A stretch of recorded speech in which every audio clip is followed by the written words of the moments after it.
Let's chat about the self-defense laws in South Africa and what is not considered to be self-defense. Now, before I get into this video, I just want to put a big disclaimer here. I am not a legal expert. I'm not an attorney. All I'm doing is sharing information with you that I have found from various sources.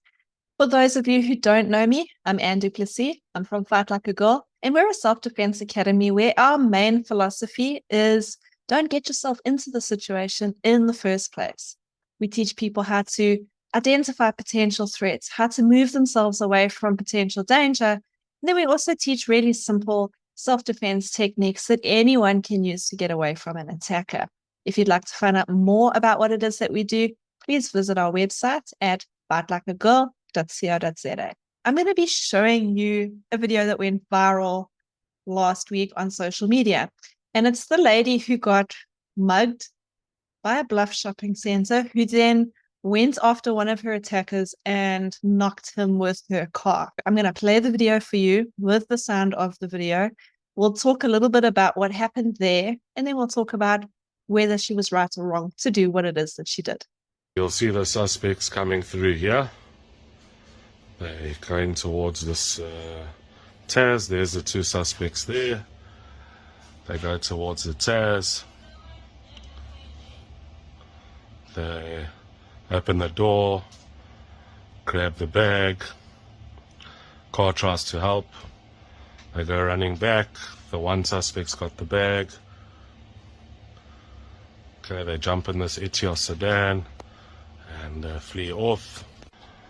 Okay, we'll see the suspect running this way now. There's Captain Gila.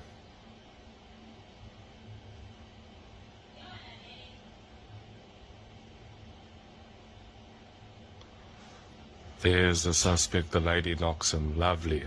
Let's go back to the beginning and chat a little bit about something she could have done differently, right? So it doesn't matter what classes we're teaching. One of the things that we focus on the most is being aware of who and what is in your surroundings. The reason why you want to be aware of who is around you is so that you can identify a potential threat and give yourself the opportunity to take action to get away from the situation or not get into danger in the first place. In the case of this woman, obviously she was sitting in traffic at the boom, waiting to get out of the shopping center. She was a bit of a sitting duck and an easy target. She actually shared a video, which I'm going to link to below, where she's telling her side of the story. She mentioned that in the shopping center, she had gone to the ATM and drawn cash. Maybe, we don't know, maybe the attacker or the attackers had seen her drawing cash and they were waiting for an opportunity to attack her. But an attack is never random. You've been watched and you've been chosen. They can watch you for 10 seconds.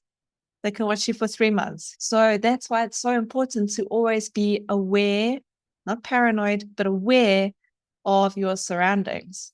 So if she had noticed them coming towards her car, there's a couple of things that she could have potentially done. She could have, first off, locked her car door. Okay. The first thing you want to do when you get into a vehicle is lock the door. If she had locked the door, then they wouldn't have been able to open the door. They wouldn't have been able to attack her. Chances are they wouldn't have taken her bag. Now we move on to where she came and hit the guy. All the social media comments have blown up. They absolutely love the fact that she did this. People are calling her a hero. The problem is she can be prosecuted for this. She could potentially end up in jail for taking that action, and I'll explain why. So this has been taken from a few different sources. Let's talk about what constitutes self-defense in the eyes of the law. Okay, so firstly, there must be an attack happening towards you that is unlawful, right? The attacker must be trying to harm you in some way. In terms of self-defense, you must act while the attack is happening. And your response to the attack must match force with force. So, for example, when you are applying deadly force, the attack received must also be deadly. For example, if somebody slaps you, you can't then shoot them and claim self-defense. So basically, your defensive action must be proportionate to the attack received. So they're not saying that the same type of force or weapon must be used. If the attack is by a number of violent but unarmed people, maybe they've got sticks, maybe they've got knives, and there's just one of you and you have a gun, then using a gun to protect yourself might be justified in that case. I decided to dig a little deeper, and I actually found a court judgment, and I took a couple of snippets to share with you here. In this court judgment, they said, the onus is generally upon him to plead and prove that the force used in defending himself was in the circumstances reasonable and commensurate with the plaintiff's alleged aggression. So what that means is, in the courts of law, if you are being prosecuted for self-defense, for something you did whilst defending yourself, the duty falls on your shoulders to prove that the force you were using was reasonable and matching the aggressor's force. I hope that makes sense. It was stated that where the threatened harm can be avoided without the use of force, self-defense cannot succeed.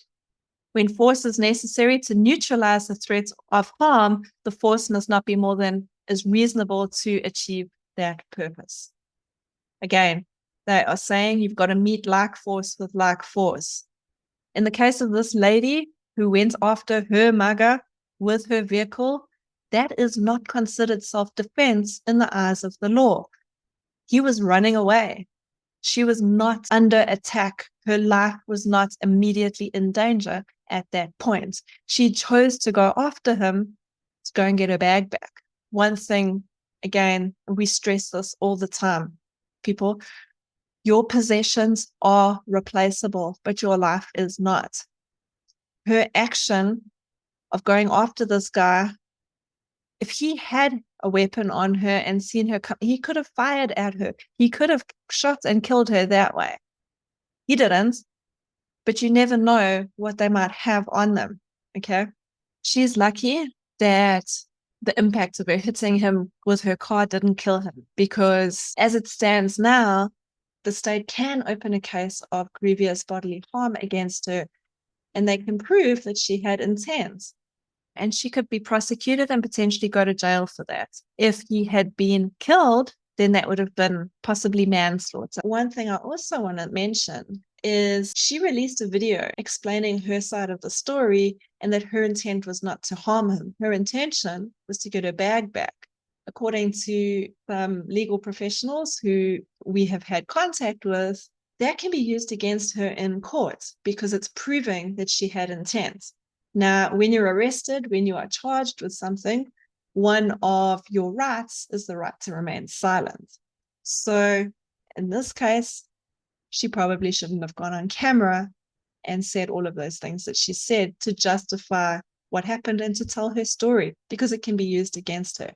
To wrap all of this up, there are a lot of gray areas when it comes to laws of self-defense, but the bottom line is, for you to be able to claim self-defense, you have to be acting whilst being in imminent danger. There is danger present and it is happening right now. Then you can act to protect yourself or the lives of the people with you. You cannot meet with excessive force. You must meet like force with like force. Once someone has been neutralized, once the threat is no longer a threat, you cannot continue to go after that person because you will be in trouble.